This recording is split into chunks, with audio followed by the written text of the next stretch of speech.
के बस जाए दिए हम तो कहने या तो आज सोहिए जाए ना तो मरिए जाए। लेकिन सवेरे ले जब और गई पहना दी अब फेल हो खब ना रोगा अब टिक जाए। भोला भाई के मन आज पर बड़ी खुश बा। काय खातिर कोनो रौरा के ले जाए खातिर ना अभी रौरा के करी है कहीं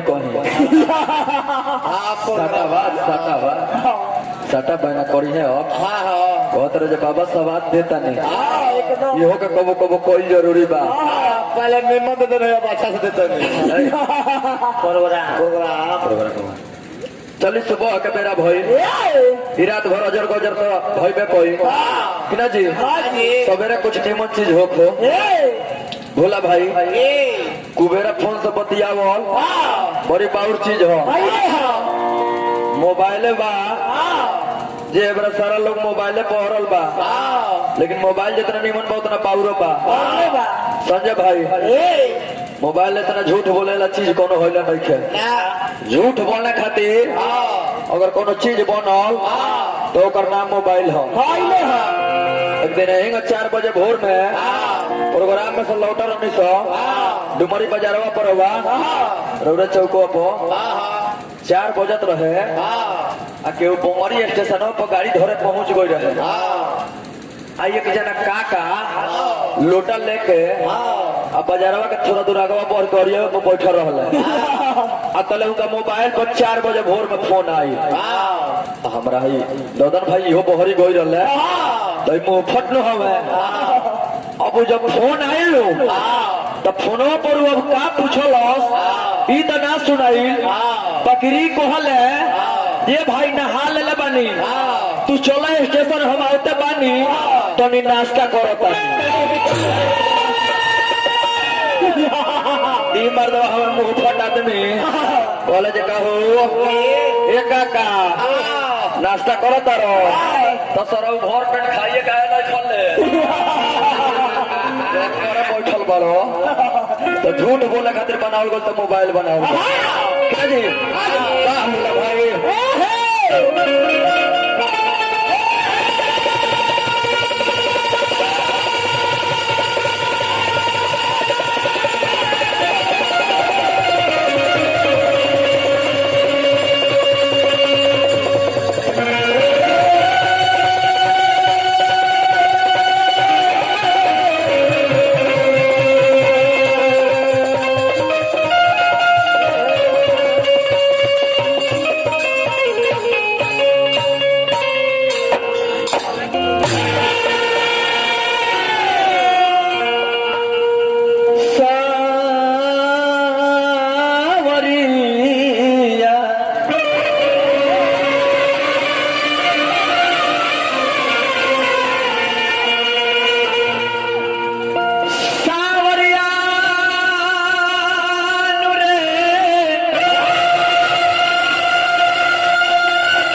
भक्त भगवान से कहता रहे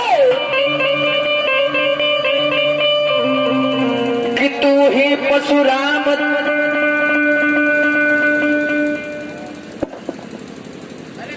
कबो कबो मैं कबो ऐसा उलट बोलता जो दिमाग से बातें उतर जाता अपने आवाज के अपने अंदाज के बोले का पड़ता है फर्मो बैठ गई बा कि तू ही भगवान राम तू ही कन्हैया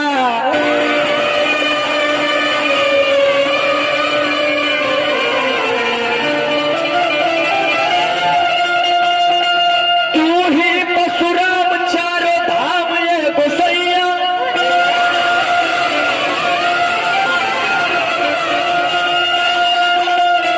छोड़ के जब बुरा काम नाम जो पे आठ जा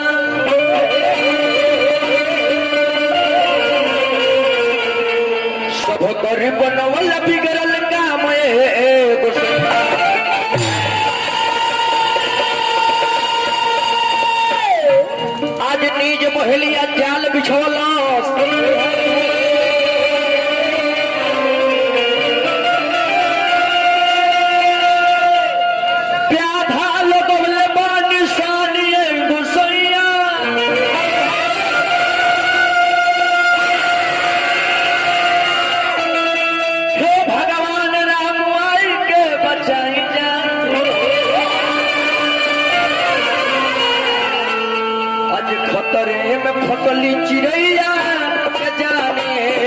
गोसैया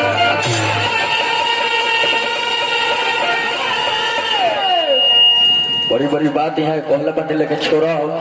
सुबह के बेरा भइल रहे दे बक्सा स्कोर दे बात तो यहाँ के ना कटल जाई लेकिन एगो चुटकुला कहले बने तो बीचवा में चुटकुलवा के जवाब जरूर दिया कद हम अपना मेहरारू के जान पटैचू बना के जात रहनी कहला जे नाती जल के जीव हो बीचवा में पोखरे नु बा ए हर से पार क के वो हर चल गइल बा तो गुनाह कौन भइल बा तो महाराज में है कि झींगा मारे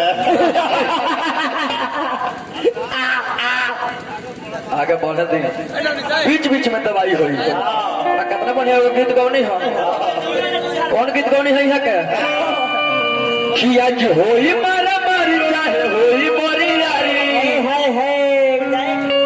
करे नारे नारे नारे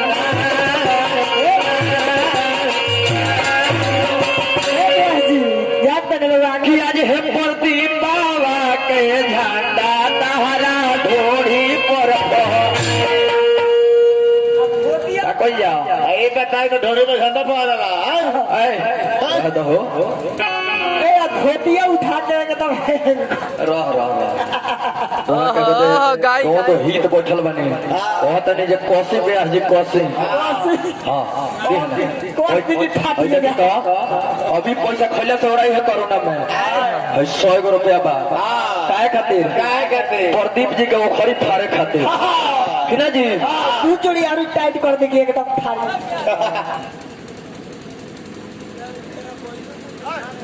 ना ना ना यहाँ के दुकानों का नाम बताऊंगी हाँ सिटी फैशन कोटावा ग्रामीण बैंक के बगल में किना हमारा प्रोप्राइटर बनी सुभाष उपाध्याय जी अभी बात हम ना कहे अच्छा कोनो बात नहीं है हमारा प्रदीप बाबा के सार बनी किना जी तब तो भगवान से प्रार्थना करो जरा और बहन हो खोलो प्रदीप बाबा ऐसा और लड़का है गाँव में हो खोलो छोड़ दी पाँच कपड़ा का गोदाम रखला बने की लड़की के गोदाम रखला वाह वाह बबुआ प्रदीप बाबा कल के भर बतिया के काट कर एक बाद हम 2-4 गो निमन गीत गा के किना जी ये आपस में का दू गोला करे कहो अगर दोसर केहू रही तो उहो बतिया के जवाब दिया लेकिन तनी अब कहला बन तनी छुआ देवे को आज तो जहिया भेजी बोलमुआ है डोली अरे तो मुंह से निकले नहीं बोली ये प्रदीप बाबा बड़ा दोसरा के मेहरारू के पोखरा में मछरी टोई आवता नहीं तनी का होई तो जहिया भेजी बोलमुआ है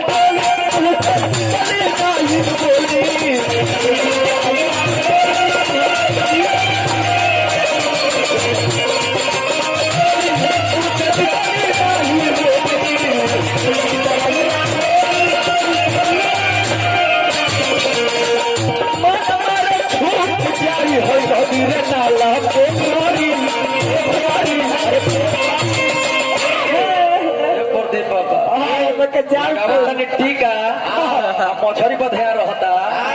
बबुआ टमाटर मारल छूट न जाए अरे न गिरे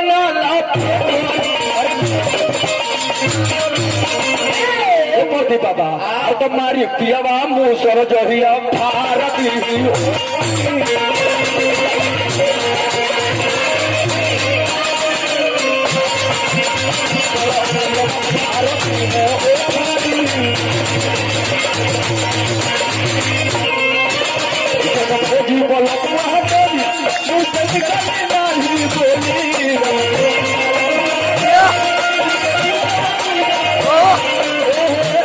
अरे भाई आइए बच्चे का छापका में ले लो तो जो ही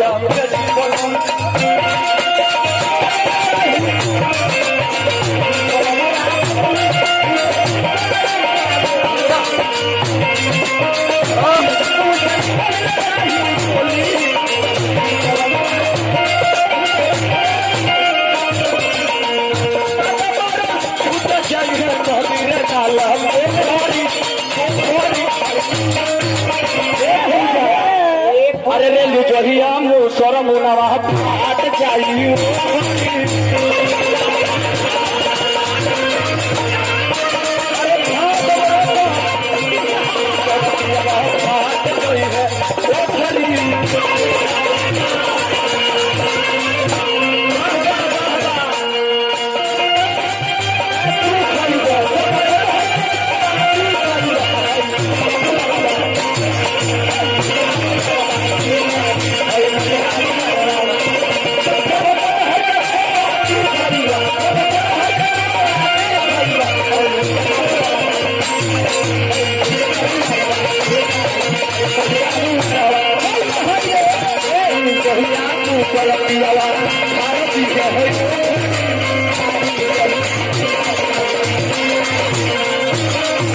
कहतनी बाबा जो ऐसा रेले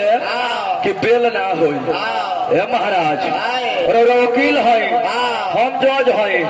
अब हमारा न फैसला करे के बा कि जेल दे कि राउर बेल दे अगर मियाज बिगड़ जब 3 नंबर गेर में रेल दे टॉप गया आज बाप भागी मत बनाए मजाक होता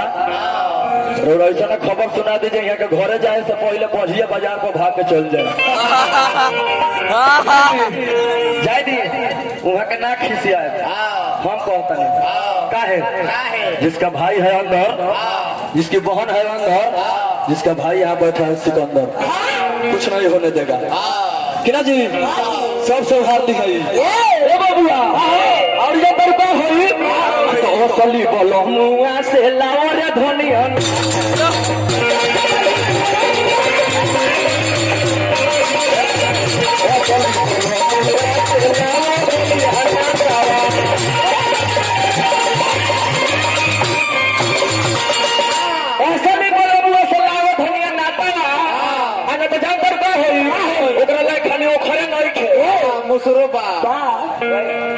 मुसर ना हम जितना करनी कमाई बा ओकरा पीस के निमन चोकर अलगा आटा अलगा छाटे खाती जंतर पर रखले बा जोई को बोले वो सर पे छोरी धरा बीच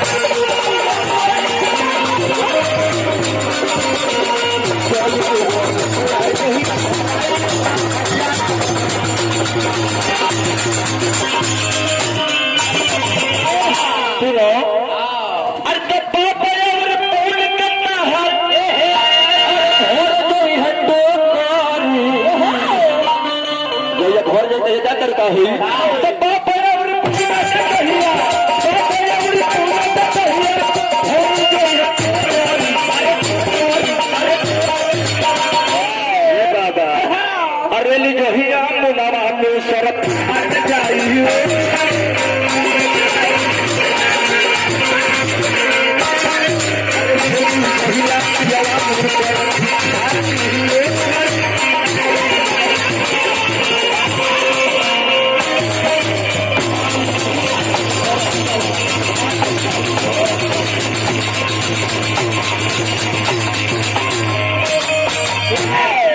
बाप रे बाप खाली यही प्रदीप बाबा पूजा यहाँ के चल रहा लोग कहा आसाम 300 प्रोग्राम गावे और गरिया में हमनियों के प्रोग्राम रहे प्रदीप बाबा कॉलेज एक समय ना चल जाये हमने कहा सर ठीक है बा ए महाराज अब देख रिजर्वेशन सीट रहे ट्रेनों में ऊपरला सीट मिलल है पूजा के और निचला सीट पर प्रदीप बाबा रहा कुछ दूर जब ट्रेन चल रात भइल भूजा ला लेके अइले सब भूजा ले लो भूजा चाय गरम चाय पूजवा के मन तन कोइले भूजा उजा चटकार चीज खाए कलकत्ता कहे ले मन करबा करे भोला भाई से कहलस भोला भाई से बड़ी प्रेम हो अब ऊपर से सीटवा पर से लौट के 50 गो रुपया धरवलस काय खातिर भूजवा किन देवे खातिर कहल जे भोला जी 50 गो रुपया ली तनी भूजा किन दी जब वो झोंकलस नु तो चश्मा नु लगावे ले नु चश्मावा नीचे को पे और ऊपरवा से झांकता है कहता रे लौकता कि ना कैसे इहो बहुत बदमाशी हो मुंह सुखा के बैठल बिया से मत पूछी जानतर मुंह काहे सुखौले बिया मरद एकरा के खिया पिया के भेजले बारे ओइ से मुंह सुखा ले लगी ए बबुआ अब प्रदीप बाबा जब झोंकले ऊपरवा पानी के बोतलों न ले रहे पानी के बोतलों न ले रहे और भगवान जाना से कहां से पानी ले आई एक चिड़िया पानी लेके अब प्रदीप बाबा को खिए तो और प्रदीप बाबा भगवाई बड़े पहले जीवरी मेरी चंचल सोच हसीना अल्लाह में है तो बोला नहीं कल जियारे पूजा चंचल सोच हसीना तेरी ये कैसी नदानी है मैं कोट के नहीं फॉर्म बोर्ड गइल बा बातो सर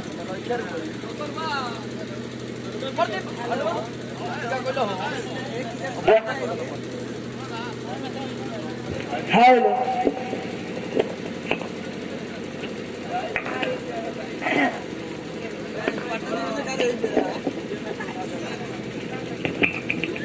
हेलो हेलो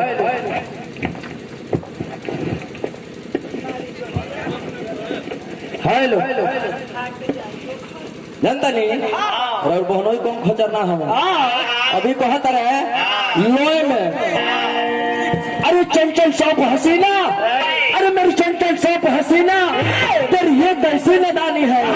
कहियो लाइदार ये कलक जी अरे मेरे जानो तुम जिस झील के लिए तरस रहे हो ये उसी झील का पानी